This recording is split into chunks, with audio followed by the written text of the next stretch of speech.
Our question today deals with emotional intimacy, and the question comes from Wichita, Kansas. Fun fact, Kansas is where Dorothy lived with her Auntie M. Auntie M. Auntie M. Also, Wichita is where Pizza Hut was founded by the Carney brothers in 1958. Debster, did you know that their original building only had a sign that could hold 8 letters, and that's why they chose the name Pizza Hut? I did not know that, but it does make you wonder what they would have named it if they had a bigger sign. So, funny story about Pizza Hut. Our youth group, church youth group, when I was younger, I lived in Wichita, and our church youth group would almost always, on Sunday night after our youth activity, would go to Pizza Hut. We loved Pizza Hut. And we'd almost always ask Eddie to pray, because Eddie prayed so fast that by the time we all got seated, we could just go ahead and start eating. Thank you, Eddie. So back to the question. With so much talk about emotional intimacy on social media, we really don't know what this is all about and what it looks like. Can you help us understand?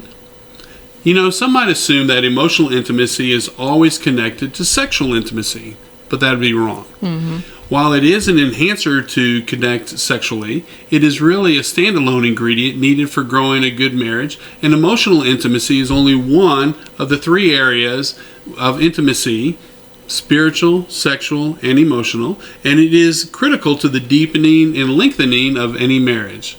Without emotional intimacy, a marriage can become stale or distant, unfulfilling for both partners.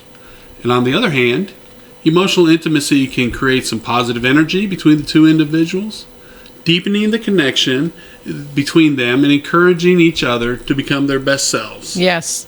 You know, the first ingredient for emotional intimacy in the relationship is that you each feel safe with the other person. I feel safe with you. I feel safe with you. Of course, the door is locked, so that's good.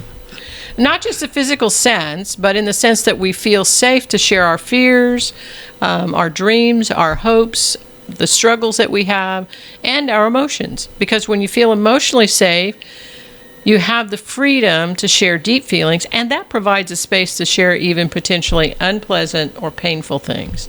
So regularly offer to your spouse the statement, "I want you to know that I feel safe with you," or "I hope I make you feel safe with me." And when your partner does share something out of their vulnerability, let them know, "I'm really glad and that you felt safe enough to share that with me. And I want you to know that I am here for you whenever you want to talk about things." That's very nice. Hey, I see you out there. You're rolling your eyes, you're clearing your throat, or shifting in your seat when you hear about that. But sharing emotions is really vitally important. It creates a deep and lasting connection and builds emotional intimacy. Y'all, if you haven't watched the video, It's Not About the Nail, and you should. Yeah, that's a really good one. Wait a minute, but no, not right now. Okay, finish watching our video first. Yes. We'll put a link below, and it'll be a great investment of 1.5 minutes of your time. It is a great video. You know, we're talking about finding and using words and phrases that express our emotions, open our hearts to our spouses. This then brings another important ingredient for building emotional intimacy, and that is vulnerability. It's a big word, but it's an important word. Yes. Using emotional words increases vulnerability and exposes parts of yourself that connect to your spouse, creating acceptance and moving your love to a very deep level. Yes, that's so important. The more connections we have, the better deep connection we have. So developing and then maintaining marriage intimacy requires another important ingredient, and that ingredient is time. Yeah. Y'all, we're talking about consistently investing in quality sharing. The stresses of work or providing transportation for kids' activities or managing in the household, they do not need to take their toll on feelings of closeness. But the truth is, they very often do. That's right.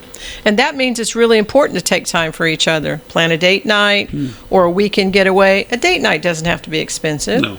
And if you're arguing all the time over where to go out to eat, keep all the flyers that come in the mail, drop them in a bowl, and when you can't make up your mind, draw one out and then just commit to going to the place that you drew. Yeah, that's a great thing to do. Makes it really easy. Yes, absolutely. Or throw out a blanket on the floor in the living room and sit down on that and have an indoor picnic. Now, have you ever been to a restaurant maybe yourselves, you've seen other people and all they do is spend all their time on their phones. Yeah, that's a no-no. So it's a good thing before you go on your date to go ahead and pick 1 or 2 questions that you can ask each other, and then that way you have conversation on your date rather than just searching through social media. That's a very good point that you make. You can find questions online. You can find books that have them. Or you know what? You can contact us. Just make a comment below and we'll send you some. Absolutely. You can also have like a game night at home, or you can invest in working on some special home project that you both agree doing. Very good point. Joint accomplishment. In fact, the next word that is so important is any relationship, we need to be honest with one Absolutely. another. We need honesty. So in that last one, if you didn't want to do the project that the other person came up with, you should be honest and say, I don't really want to do that. Possibly. Right? Possibly. You know, making sure that you're honest with your spouse and vulnerable creates space for trust to build and deepen. It makes the other person feel safe with knowing that you can trust your words and your actions. Pro tip, guys. As men, we can be kind of bad at following through on what we promise. Not good. Not good at all. When you do that, you erode any trust you've built.